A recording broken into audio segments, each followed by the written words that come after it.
Et on vient de le dire dans le journal de l'Afrique, le Kevin Ngogate continue de faire parler de lui dans la presse gabonaise. À qui imputer le tort se demande Gabon Echo. Plus de 2 semaines après son déclenchement, l'opinion s'interroge toujours sur les responsables de ce trafic. Plusieurs têtes dans le gouvernement actuel sont tombées. Cependant, écrit le site, le François Wu, présenté par la justice gabonaise comme le principal cerveau, vient de refuter sa responsabilité pour manque de preuves et à Gabon Echo de conclure si les personnes potentiellement impliquées dans cette affaire ne se reconnaissent pas dans les accusations, à qui donc imputer la responsabilité de ce forfait? Au Burkina Faso, gouvernement et syndicats se séparent en queue de poisson, titre le Faso.net.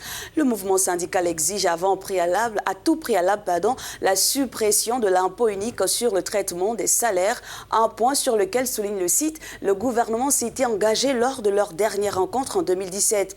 Et selon des responsables syndicaux contactés par le site, le Premier ministre a tenu des propos pas intéressants qui frisent un manque de considération envers les travailleurs, ce qui n'a laissé aucune chance à la tenue de la rencontre.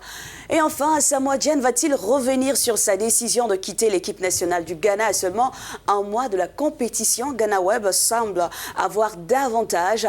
Le site ghanéen révèle que le capitaine des Black Stars a annulé sa décision après une longue conversation téléphonique avec le président Nana Akufo-Addo. Le communiqué de presse confirmant son retour en équipe nationale est attendu dans les prochaines heures.